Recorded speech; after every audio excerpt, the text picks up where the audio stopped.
الرحمن الرحيم الحمد لله الذي هدانا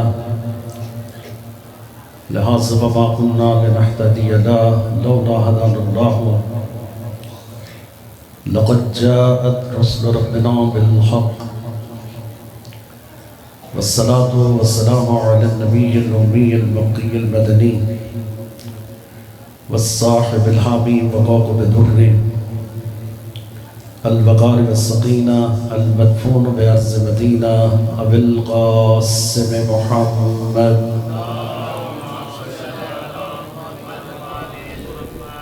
وعلى آله الطيبين الطاهرين المعصومين ولعنة الله على أعدائهم أجمعين.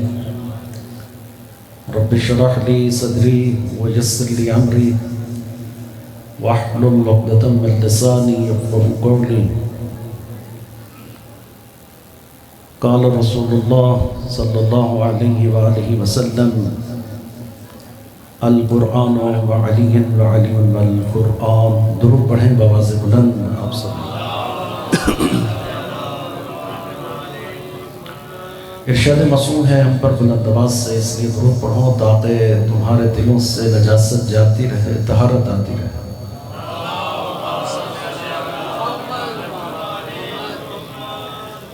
ارشاد رسول خدا ہے کہ جو شخص مجھ پر میری ذریت پر بلند آواز سے درود پڑھتا ہے اور جن لبوں سے وہ درود گزرتا ہے وہ لب میری بہت سگاہ بن جاتے ہیں. اس لیے مل کر کے بلند آواز سے درود پڑھنا چاہیے.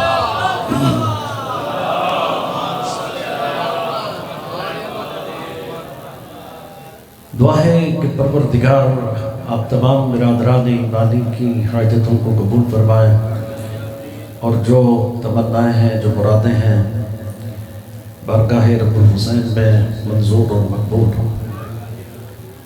برادر بزرگوار خان افضل خان صاحب، دعا ہے کہ پروردگار ان کے رزق میں، مال میں، جان میں وسعت عطا فرمائے، ان کا سب اعضاء بچھایا اپنی بارگاہ میں قبول فرمائے اور ان کے جو بھی مقاصد خیر ہیں اس میں کامیابی اور کامرانی عطا فرمائے. اور دعا ہے کہ پروردگار ان کے تمام بچوں کا، ان کے بیٹوں کا، ان کے پوتے نواسیاں، پروردگار ان سب کو ہر میدان میں سرخرو فرمائے اور جن مقاصد کے لیے اہتمام کیا ہے اس میں کامیابی اور کامرانی عطا فرمائے. ایک ایسی صلوات پڑھیں کہ مجلس پر نور ہو جائے.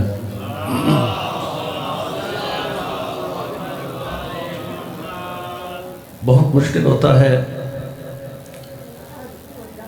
مولانا کو برداشت کرنا، اور یہ آپ لوگوں کا جہاد ہے کہ رات کے اس پہر میں ایک مولوی کا خطاب سننا پڑ گیا، کیونکہ لفظ اور وہ بھی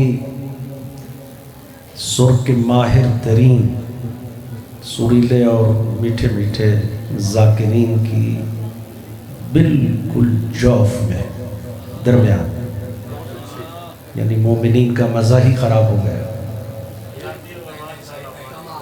ایسے ہی ہے. تو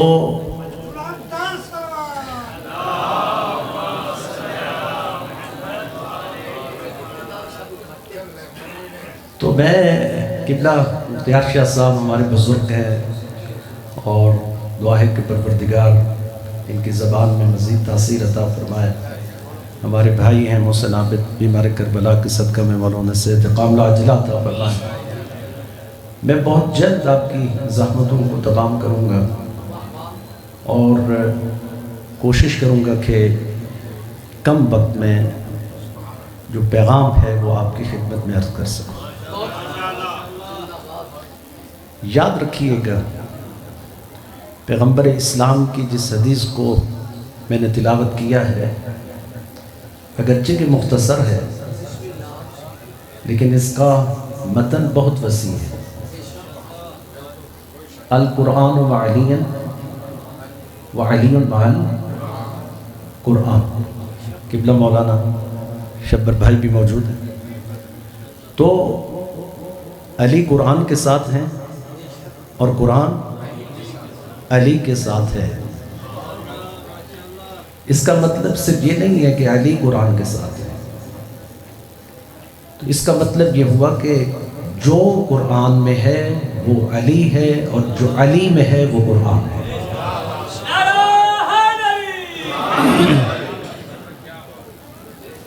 جو قرآن میں ہے وہ علی ہے، اور جو علی میں ہے وہ قرآن ہے۔ قرآن علی سے جدا نہیں ہے، اور علی قرآن سے جدا نہیں۔ اس لیے درود بھیجیے اہل بیت محمد پر۔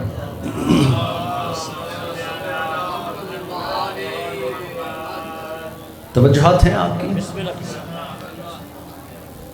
قبلہ دعا کروا دیا سب نے آمین کہا، اور ماشاءاللہ آپ ٹھیک ہو جائیں۔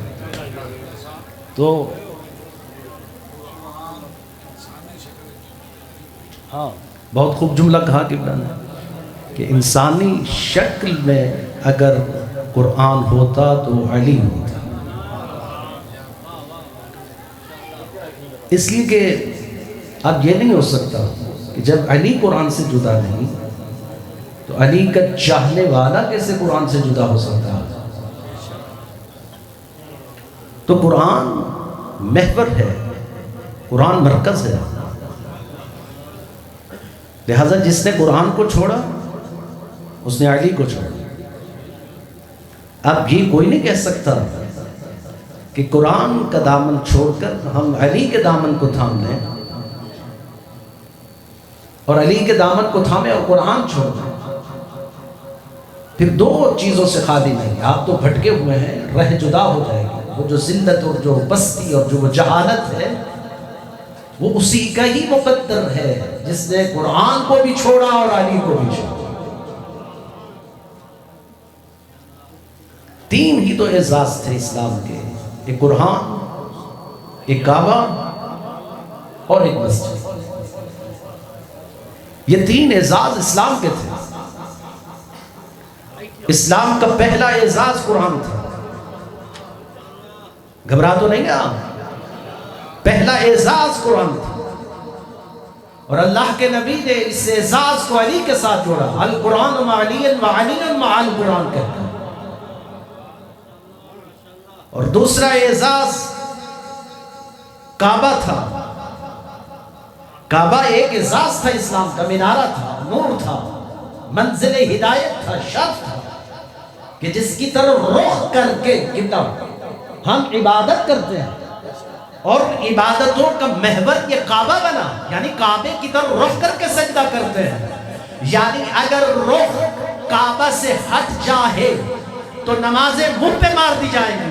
اور کیا کہنے اسلام کے اس اعزاز کے کہ اللہ کے نبی نے یہ شرف عطا کیا، یا علی مثلوں کا مثل کعبہ، یا علی تیری مثال کعبہ جیسی ہے، یعنی تو کعبے جیسا ہے۔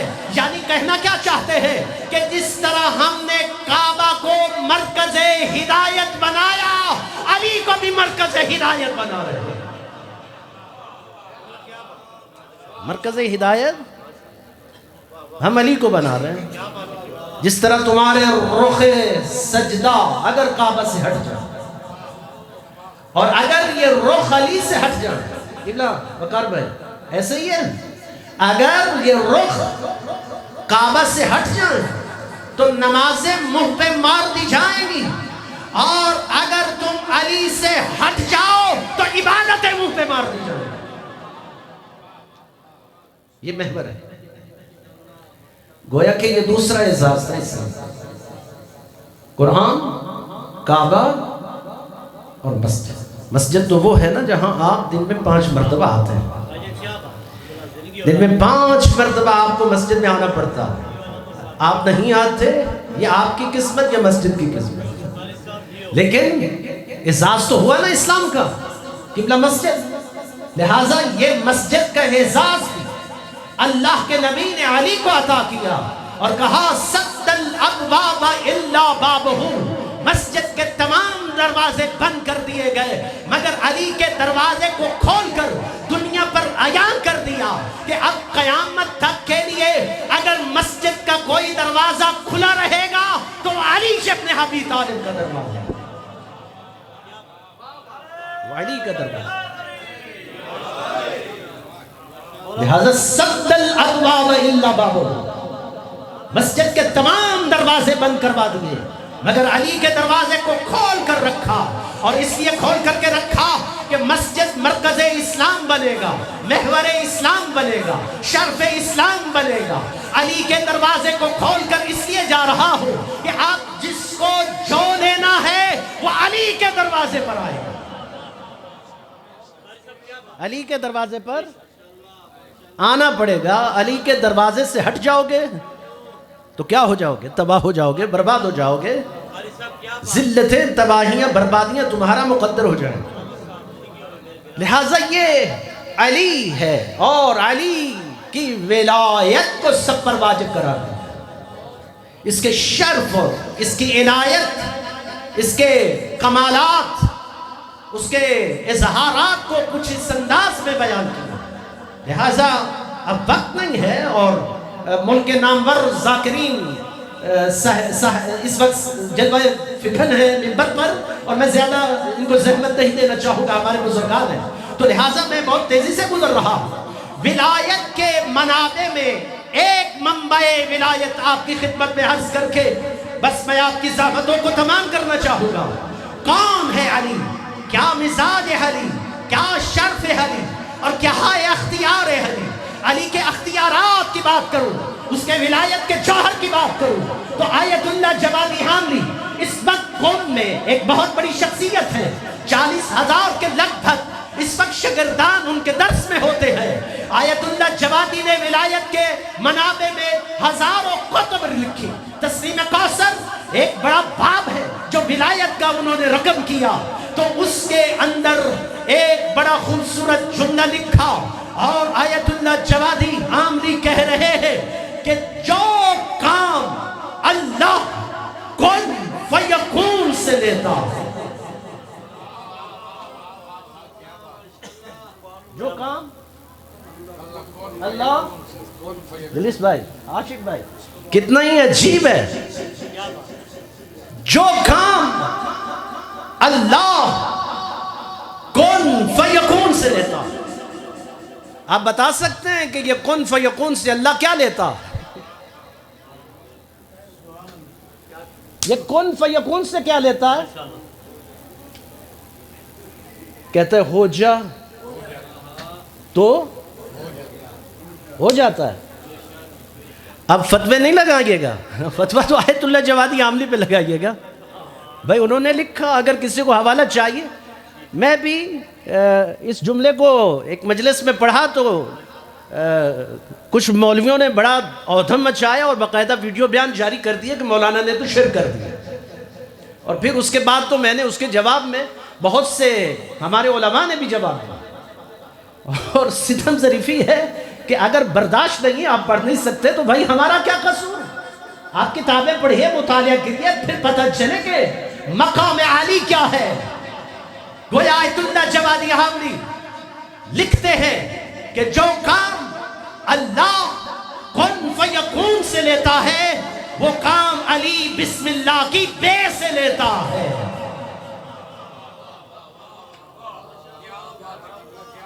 وہ کام علی بسم اللہ کی بے سے لیتا ہے۔ یہ بے اگر کسی کو سمجھ آ جائے، ایسے تھوڑی ہے، یہ بے تھوڑی ہے، یہ تو کمال ہو گیا نا۔ علوم کائنات کا محور یہ بے ہے، اور بے تو اپنی منزل پر ہے۔ علی تو اس سے بھی اوپر کی بات کر رہے ہیں، صرف بے کی بات نہیں کر رہے، بے کے نقطے کی بات کر رہے ہیں۔ یہ جو بے کا نقطہ ہے یہ اپنی کمال منزل میں بہت اعلیٰ، یہ تھوڑی ہے آنا نقطہ تو تحت الباب۔ یہ بسم اللہ کی جو بے کا نقطہ ہے یہ علی ابن ابی طالب، یہ مقام اور یہ شرف۔ آیت اللہ جوادی ہم بھی کہہ رہے ہیں، ہم تھوڑی کہہ رہے ہیں۔ لہٰذا بہت تیزی سے گزر رہا ہوں، کاش کہ یہ دنیا علی کو جان دیتی، کاش کہ یہ دنیا علی کو پہچان دیتی۔ ہاں یہی تو، جتنا بڑا میں عالم تھا اتنا بڑا کسی نے سوال نہیں کیا۔ کاش کہ کوئی اتنا ہی بڑا سوال کر لیتا۔ تناسب آج بھی اتنا ہی ہے، کھڑے وہی ہیں، ہمارے سوال اس منزل پر آج بھی نہیں ہے جس منزل پر ہونے چاہیے۔ لہذا شیعہ کے لیے کیا ضروری ہے؟ شیعہ کے لیے ضروری ہے کہ اس کا ولایت تکوین پر ایمان ہو، ولایت تکوین پر ایمان ہو۔ ولایت تکوین پر اگر ایمان نہیں ہے تو وہ شیعہ نہیں ہے، کوئی اور بلا ہے۔ ولایت تکوین پر اگر ایمان نہیں ہے تو وہ شیعہ نہیں ہے، وہ کوئی اور بلا ہے۔ وہ کیا بلا ہے ہمیں نہیں پتہ، لیکن شیعہ کے لیے ولایت تکوین پر ایمان ہونا بہت ضروری ہے۔ یہ ولایت تکوین ہے جس پر ایمان رہبر معظم سید علی خامنائی کا ہے، یہ ولایت تکوین ہے جس پر ایمان و ایقان قائد شہید علامہ عارف حسین الحسینی کا تھا۔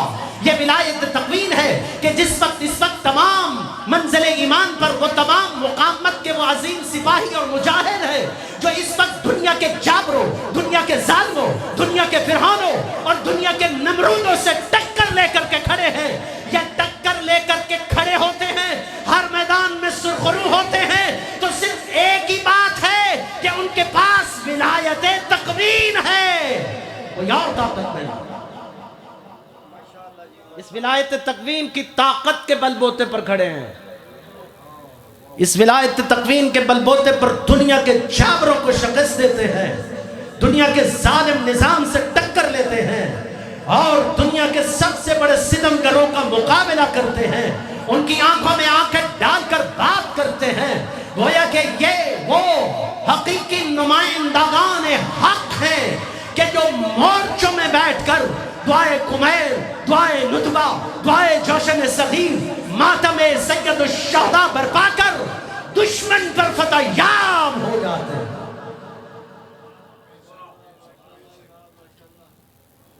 یہ ماتم کرتے ہیں، حزب اللہ کے مورچوں میں ماتم ہوتا ہے، عزاداری ہوتی ہے، اور صبح جب میزائل چلاتے ہیں تو کامیاب ہو جاتے ہیں۔ یہ جب حزب اللہ جنگ لڑ رہا تھا 2006 کی بات ہے، تو اس وقت انٹرویو پڑھیے، کیا تھا کہ کسی کے ہاتھ کٹے ہوئے ہیں، کسی کے پاؤں کٹے ہوئے ہیں، اور ایسے کٹے ہوئے ہیں جیسے کہ کسی نے تلوار سے کاٹے، بم برود سے تو نہیں کٹے۔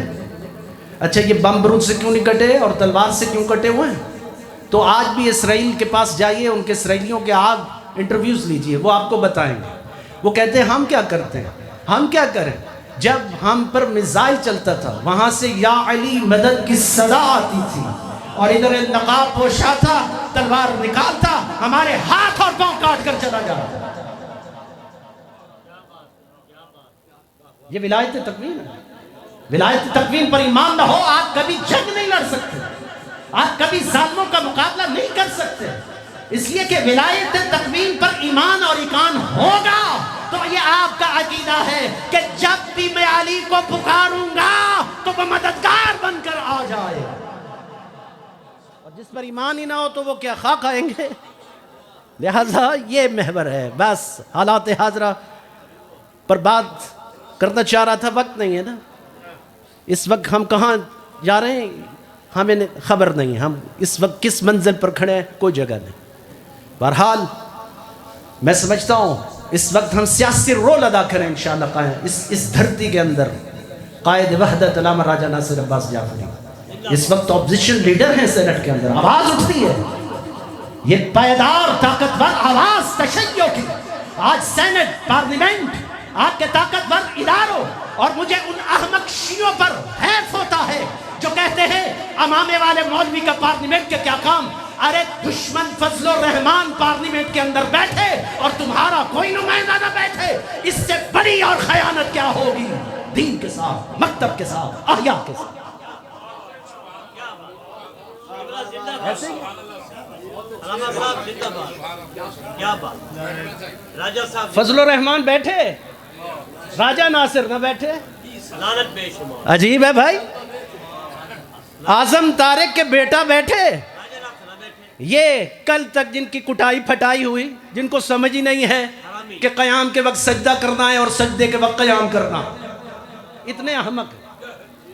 ان احمقوں کو اتنا ہی پتہ نہیں بھائی, جب سجدے کا وقت آیا تو آپ نے قیام کر لیا, اور جب قیام کا وقت آیا تو آپ سجدے میں گر گئے. یہ تو کوئی بات. سیاسی شعور پیدا کرو شیعان حیدر کرار. جب تک اپنا سیاسی شعور پیدا نہیں کرو گے آپ کبھی طاقتور نہیں ہو سکتے, آپ کبھی بھی میدان عمل میں نہیں اتر سکتے. اس لیے ہماری آزاداری سید الشہداء, اس کو دوام دینا ہے. اگر اس کو بقا دینا ہے, اگر آپ نے ذاکرین کی ناموس, علماء کی ناموس, آپ نے اپنے مکتب کی ناموس, اپنی عزت اور وقار کو بڑھانا ہے تو آپ کو طاقتور ہونا پڑے گا, اور طاقتور ہونے کے لیے آپ کو طاقتور اداروں میں بیٹھنا پڑے گا.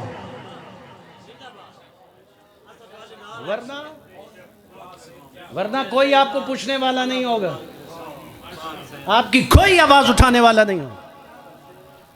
نانگری مومن ہے, نانگری. نہیں بننا نا, لنگر بھی اچھی بات ہے, نہیں پکے گا آئیں گے تھوڑی. حلال کر کے کھاؤ. تو بھائی یہ بہت ہے, بہت اہم ہے. آئیے سیاسی شعور پیدا کریے. آزادار کو سیاسی شعور ہونا چاہیے. آزادار اگر سیاسی شعور نہیں رکھتا, کیا بات ہے قبلہ. کون کہتا ہے دین کا سیاست سے کوئی تعلق نہیں؟ اس سے بڑی احمقانہ بات نہیں ہو سکتی. یہ دین کا سیاست سے کہتے ہیں جوڑ دیں گے. یہ تو فرعون شام نے کہا تھا دین کا سیاست سے کوئی تعلق. یہ تو معاویہ نے ایجاد کیا تھا جملہ کہ دین کا سیاست سے کیا تعلق. کیوں؟ وہ حکومت کرنا چاہتا ہے, وہ علی کو حکومت نہیں دینا چاہتا, اس لیے کہ وہ سمجھتا ہے کہ دین کا رہنما علی ہے. علی اور علی حکومت نہ کرے, فرعون شام کرے. آج بھی یہی ہے کہ جو لوگ چاہتے ہیں کہ حکومت کوئی اور کرے, نمائندہ علی نہ کرے. زندہ باد. علامہ صاحب زندہ باد, زندہ باد. اس لیے بہت اہم ہے, اپنے آپ کو سنبھالیے. آنے والا وقت الارمنگ ہے, یہ بہت ہے. لہذا بیدار ہو جائیے, جاگیے, جاگیے. آزادار ہوں تو آزادار بنیے. آزادار کا مقام آیت اللہ بروجردی, آیت اللہ بروجردی سے پوچھو آزادار کا کیا مقام. آیت اللہ بروجردی بچپن میں آنکھیں چلی گئیں, بس یہ واقعہ سن لیجیے, مصائب تو قبلہ ہی پڑھیں گے, میں جا رہا ہوں. آیت اللہ بروجردی امام خمینی کے استاد تھے, بچپن میں بینائی چلی گئی, نبی نہ ہوگا. استغاثہ کیا, مولا میں آپ کا نائب بننا چاہتا ہوں اور میری بینائی چلی گئی. تو آیت اللہ بروجردی کو بشارت ہے. گھبراتے کیوں؟ چہلہ میں امام حسین آ رہا ہے,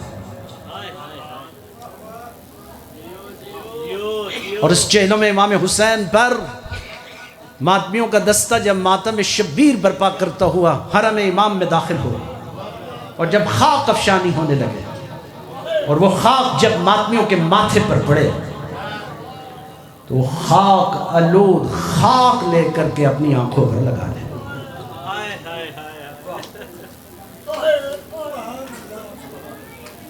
آیت اللہ بروجردی کہتے ہیں میں صبح اٹھا, بیدار ہوا, میں انتظار کرنے لگا چہلوں میں امام حسین کا. آ گیا چہلوں میں امام حسین, میں حرم امام میں بالکل کھڑا ہو گیا. ماتمیوں کا دستہ داخل ہوا, خاک افشانی ہونے لگی. ماتمیوں کے ماتھے پر جیسے ہی وہ خاک پڑی, میں پسینہ آلود خاک لے کر کے میں نے اپنی آنکھوں پہ لگائی, میری بینائی واپس آ گئی. اور وہ دن گیا اور آج کا دن میری آنکھوں میں ذرہ بر فرق نہیں آیا. اینک نہیں لگاتے تھے. یہ ہے آزادار کا مقام. انشاءاللہ یہ شرف ہوگا, یہ مقام ہوگا. بس اتنا ہی عرض کروں گا, آزاداران آپ کو ہمت اور حوصلوں کے ساتھ اس عزا کو قائم رکھنا ہے, اس کا دامن تھامے رہنا ہے, اس کا سودا سستا نہیں کرنا ہے. عزاداری سید الشہداء اس طرح انجام دیں جس طرح سید زہرا چاہتی ہیں۔ ابھی سب نے اپنی اپنی جگہ پر بی بی کے مصائب پڑھے، بس ایک جملہ مصائب کو پڑھتا ہے۔ امام حسن مجتبیٰ جب تلک زندہ رہے روتے رہے۔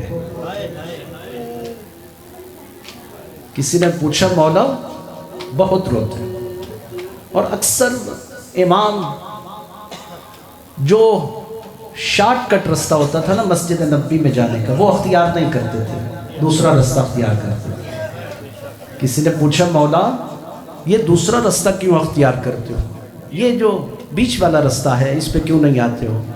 تو کہا اس رستے کو اس لیے اختیار نہیں کرتا ہوں کہ اس رستے میں اس ملعون کا گھر ہے کہ جس نے میری آنکھوں کے سامنے میری ماں کے منہ پر تماچا مارا تھا۔ لعنت بے شمار۔ یہ رضا کیوں روتے ہو؟ ایام سیدہ بہت قریب ہیں اور تیاری کر لیجئے اور ان کو منانے کا حق ادا کیجئے۔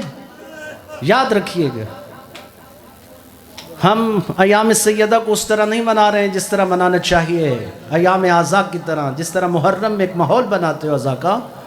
13 جمادی الاول سے لے کر کے 3 جمادی الثانی تک 2 عشرے بنتے ہیں، یہ مسلسل ایام فاطمیہ ہوں، بی بی کے ایام، یہ واحد ایام کہ جس میں خدا تمہارے رزق میں اضافہ کرتا ہے، اور ان دنوں میں بی بی کے صدقے میں پوری کائنات کو رزق ملتا ہے۔ اس لیے ایام فاطمیہ ضرور منائیے، ان کو بھولیے مت، اس لیے کہ یہ وہ بی بی ہے جو کہتی ہے صبت علیہ مصائب لَأَنَّهَا صُبَّتْ عَلَى الْيَوْمِ سِرْنَا لَيَا۔ بابا تیرے جانے کے بعد مجھ پر وہ مصیبتیں آئیں، اگر دنوں پر پڑتی تو راتوں میں بدل جائے، اگر راتوں پہ پڑتی تو سرمے میں تبدیل ہو۔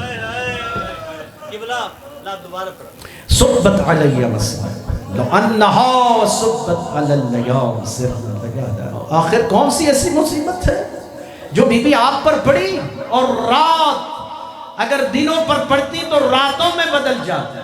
آخر ایسی کون سی مصیبت ہے کہ سر کے بال سفید ہو چکے ہیں؟ آخر ایسی کون سی مصیبت ہے دربار میں گئی تو جھٹلا دی گئی؟ آخر کون سی مصیبت ہے سلمان کے سامنے سند کے ٹکڑے ٹکڑے کر دیے گئے، حسنین کے منہ پر تماچے مارے گئے؟ اور سب سے بڑھ کر اس مصیبت کو دیکھا جب نے اپنی آنکھوں کے سامنے اور سب نے سرتاج کے گلے میں رسی ڈلتی دیکھی، اور نہ جانے اس منظر کو کیسے برداشت کیا ہوگا علی رسول اللہ کی بیٹی نے، اس لیے کہ قیامت بھرا منظر تھا جب مسلمان علی کے گلے میں رسی ڈال کر کھینچے چلے جا رہے تھے اور آواز دے رہی تھی خلو ابو الحسن، خلو ابو الحسن، ابو الحسن کو چھوڑ دو، ابو الحسن کو چھوڑ دو۔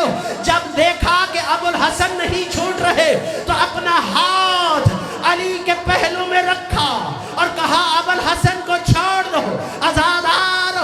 جب ایک ظالم نے دیکھا کہ فاطمہ کا ہاتھ علی کے پہلو سے نہیں چھٹتا، ایک ظالم نے زوردار تماچا رسول اللہ کی بیٹی کے منہ پر مارا اور کہا یا علی اللہ کے بس یعلم الذین ظلموا ای منقلب ینقلبون۔